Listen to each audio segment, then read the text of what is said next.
स्वागत है आप सभी का आपके अपने YouTube चैनल एग्ज़ाम वॉरियर्स पर। आज के वीडियो में हमारा टॉपिक रहने वाला है संत संप्रदाय। और इस टॉपिक में आज के वीडियो में हम जानेंगे मीराबाई से जुड़े इंपॉर्टेंट क्वेश्चन। आज के वीडियो में कई क्वेश्चन वो होने वाले हैं जो आपने पिछले एग्ज़ाम में देखे हैं। साथ ही यहाँ पर कुछ क्वेश्चन ऐड किए गए हैं जो कि आपके आने वाले एग्ज़ाम में भी पूछे जा सकते हैं। तो आज के इस वीडियो को आपको ध्यान से देखना है और इसमें जितने भी इंपॉर्टेंट फैक्ट बताए जाते हैं उन्हें आपको याद ज़रूर रखना है। ये आपके आने वाले एग्ज़ाम, चाहे वो रीट का एग्ज़ाम हो या हाईकोर्ट एलडीसी का, उसके लिए काफ़ी इंपॉर्टेंट रहेंगे। तो बिना किसी देरी के चलिए शुरू करते हैं। और आज की वीडियो में जितने भी क्वेश्चन बताए जा रहे हैं उन्हें आप नोट ज़रूर कर लीजिएगा और याद ज़रूर रखिएगा। आज का हमारा पहला क्वेश्चन है और ये क्वेश्चन काफ़ी महत्वपूर्ण है। मीराबाई का जन्म हुआ था। यहाँ पर अभ्यर्थी कई बार कंफ्यूज हो जाते हैं क्योंकि मीराबाई का जन्म कुड़की गांव पाली में हुआ था, जबकि उनका पालन पोषण उनके दादाजी के यहाँ यानी कि मेड़ता नागौर में हुआ था, जो कि मेड़ता नागौर के जागीरदार हुआ करते थे। तो आपको याद रखना है मीराबाई का जन्म कुड़की गांव पाली में हुआ था। और इनका जन्म किस वर्ष हुआ था, तो आपको याद रखना है 1498 में हुआ था। तो ये भी आप याद रखिएगा, यहाँ से ये 3 क्वेश्चन एग्जाम में पूछे जाते हैं। मीराबाई का जन्म कब हुआ, तो 1498 में हुआ था। मीराबाई का जन्म कहाँ पर हुआ था, तो कुड़की गांव पाली में हुआ था। जबकि मीराबाई का जो पालन पोषण था वो मेड़ता नागौर में हुआ था। तो ये तीनों क्वेश्चन आपके लिए इंपॉर्टेंट हो जाते हैं। इसके अलावा अगर हम बात करें कुछ अन्य इंपॉर्टेंट फैक्ट की, तो जैसे कि इनका पिता का नाम रतन सिंह राठौड़ था, जो कि राव दूधा के पुत्र हुआ करते थे। इनकी माता का नाम वीर कुंवरी था, और ये क्वेश्चन कई बार एग्जाम में पूछा गया है कि मीराबाई की माता का नाम क्या था, तो वीर कुंवरी उनका नाम था। मीराबाई के बचपन का नाम पेमल था, और ये भी क्वेश्चन एग्जाम में पूछा गया है। तो आज के वीडियो में जितने भी क्वेश्चन बताए जा रहे हैं ये पहले भी क्वेश्चन एग्जाम में पूछे गए हैं और बार बार पूछे जाते हैं, तो आपके लिए काफ़ी इंपॉर्टेंट रहेंगे। तो मीराबाई के बचपन का नाम पेमल था, ये भी आपको याद रखना है। चलते हैं हमारे नेक्स्ट क्वेश्चन पर, जो है मीराबाई का संबंध किस वंश से था। ये क्वेश्चन भी एग्जाम में पूछा गया है। मीराबाई का संबंध जो था ये राठौड़ वंश से था। ये मारवाड़ के राठौड़ वंश से संबंधित थी। इनके दादा राव दूधा थे, जबकि इनके परदादा राव जोधा थे, जिन्होंने जोधपुर नगर बसाया था। तो ये भी काफ़ी इंपॉर्टेंट है कि ये राव जोधा के वंश में जो है इनका जन्म हुआ था मीराबाई का कुड़की गांव पाली में सन 1498 में। तो मीराबाई का जो संबंध है वो राठौड़ वंश से है, और ये क्वेश्चन कई बार एग्जाम में पूछा भी गया है। क्वेश्चन नंबर 3 है, मीराबाई का पालन पोषण किन्होंने किया था। तो अभी हमने जाना है इनका जन्म कुड़की गांव पाली में हुआ था, जबकि इनका पालन पोषण मेड़ता नागौर में हुआ था इनके दादाजी के यहाँ, जिनका नाम था राव दूधा, जो कि उस समय मेड़ता के जागीरदार हुआ करते थे।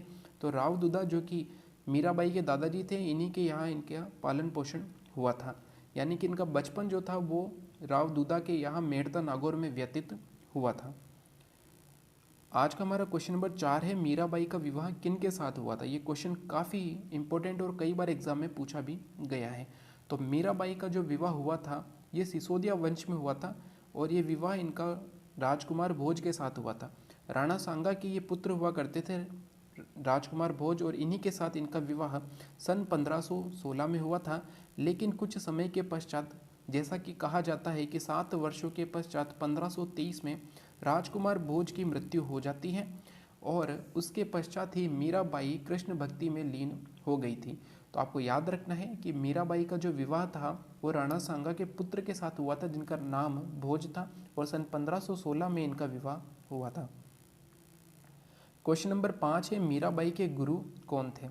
तो एक समय था जब चित्तौड़गढ़ दुर्ग में संत रैदास का आगमन होता है, और उस समय जो थी मीराबाई ने उन्हें अपना गुरु मान लिया था। तो मीराबाई के जो गुरु थे उनका नाम था संत रैदास, और ये क्वेश्चन भी कई बार एग्जाम में पूछा गया है।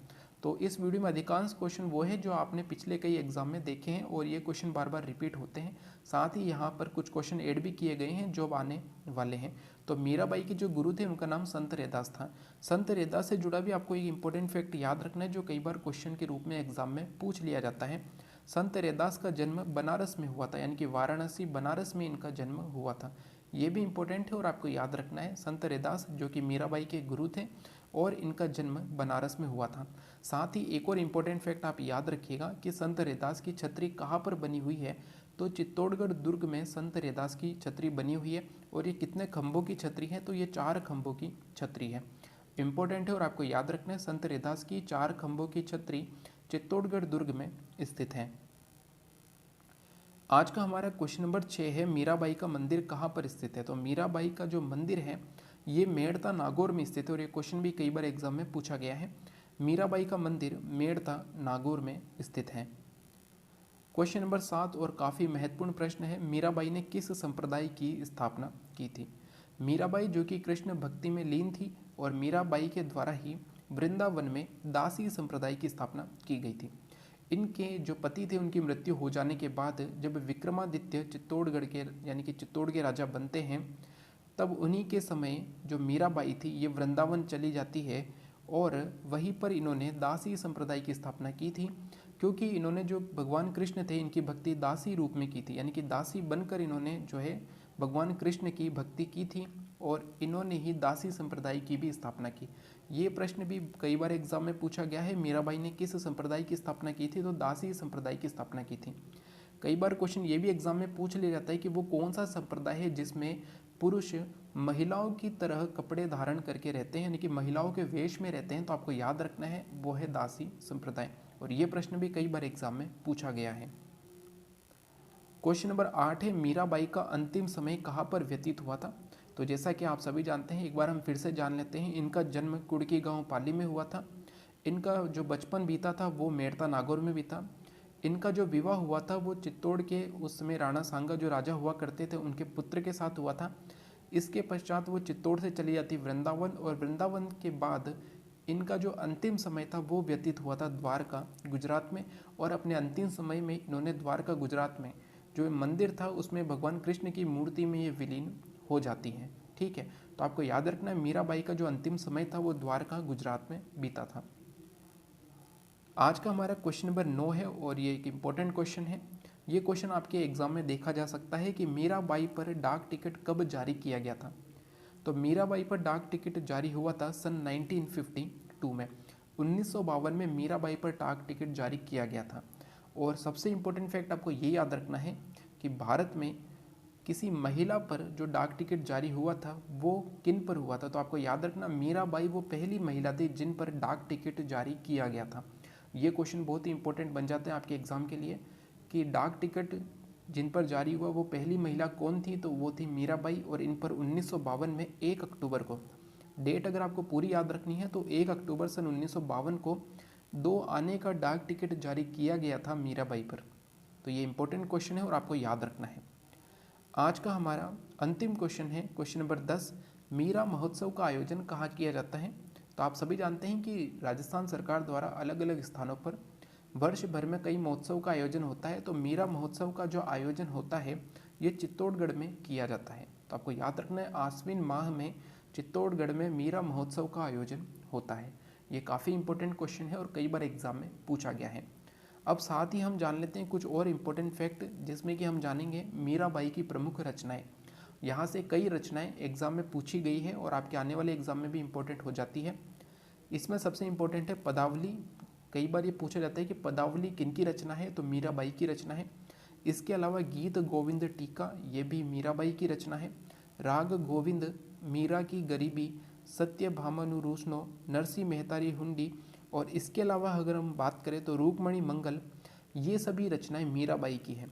और यहाँ पर सबसे इम्पोर्टेंट जो रचना है वो जो आपको याद रखनी है वो है नरसिंह जीरो मायरो। ये लिखा था रत्ना खाती ने, लेकिन किनके निर्देशन में लिखा था, तो मीराबाई के निर्देशन में लिखा था। साथ ही आपको ये भी याद रखना है जो क्वेश्चन एग्जाम में पूछा गया था कि रत्ना खाती के द्वारा किस भाषा में नरसिंह जीरो मायरो की रचना की गई थी। तो ये ब्रज भाषा में रचना की गई थी। तो ये भी क्वेश्चन आपके लिए काफ़ी इंपॉर्टेंट हो जाता है। अब यहाँ पे 2 और इम्पोर्टेंट फैक्ट है जो कई बार क्वेश्चन के रूप में एग्जाम में पूछे भी गए हैं और ये आपको याद होने ज़रूरी है। मीराबाई के पद जिन्हें वृद्ध व्यक्ति की मृत्यु पर गाया जाता है उन्हें हरजस कहा जाता है। ये क्वेश्चन हाल ही में एग्जाम में पूछा गया था कि हरजस क्या है। तो आपको याद रखना है मीराबाई के पद जिन्हें वृद्ध व्यक्ति की मृत्यु पर गाया जाता है। इसके अलावा बहुत ही इंपॉर्टेंट है कि चित्तौड़गढ़ दुर्ग में मीराबाई भगवान कृष्ण की जिस मूर्ति की पूजा करती थी वो वर्तमान में कहाँ पर है, तो आमेर दुर्ग में है, जो कि जगत शिरोमणि मंदिर में रखी गई है। और इस मंदिर का निर्माण महारानी कनकावती ने करवाया था, जो कि उस समय के जो राजा थे, राजा मान सिंह, जयपुर के यानी कि आमेर रियासत के जो महाराजा थे राजा मान सिंह, उनकी पत्नी थी महारानी कनकावती। इन्होंने अपने पुत्र जगत सिंह की याद में, जिनका बचपन में ही मृत्यु हो गई थी, तो उनकी याद में जगत शिरोमणि मंदिर का निर्माण करवाया था आमेर में। और इसमें जो मूर्ति रखी गई है वही मूर्ति है जिसकी पूजा चित्तौड़गढ़ दुर्ग में मीराबाई किया करती थी। तो इसके बारे में भी आप जान लीजिए कि जब राजा भोज की मृत्यु हो जाती है, यानी कि जो राजकुमार थे भोज, उनकी मृत्यु हो जाने के बाद जब मीराबाई कृष्ण भक्ति में लीन रहने लगी, तब राणा सांगा ने चित्तौड़गढ़ दुर्ग में मंदिर का निर्माण करवाया था और वहाँ पर कृष्ण जी की मूर्ति स्थापित करवाई थी, जिससे कि मीराबाई वहाँ पर जो है अपनी पूजा आराधना कर सके। तो बाद में जब मान सिंह वहाँ पर आते हैं तो वो उस मूर्ति को अपने साथ ले आते हैं, जिसे कि महारानी कनकावती ने जगत शिरोमणि मंदिर का निर्माण करवाकर उसमें स्थापित करवाया था। तो ये भी इम्पोर्टेंट फैक्ट है और यहाँ से भी कई प्रकार के क्वेश्चन एग्जाम में पूछ लिए जाते हैं। तो ये था आज का हमारा वीडियो, जिसमें हमने मीराबाई से जुड़े सभी इंपॉर्टेंट फैक्ट हमने जाने हैं। अगर कोई इंपॉर्टेंट फैक्ट रह जाता है तो वो आपको कमेंट बॉक्स में मिल जाएगा, जहाँ पर आप उसे देख सकते हैं। इसके अलावा भी अगर आपको कोई क्वेश्चन है तो आप कमेंट बॉक्स में पूछ सकते हैं। अगर आपको वीडियो अच्छा लगे तो लाइक एंड शेयर ज़रूर कीजिएगा। साथ ही अगर कोई चैनल पे नए हैं तो अगर उन्हें वीडियो अच्छा लगे तो वो चैनल को सब्सक्राइब करना न भूलें। Thank you. जय हिंद, जय भारत।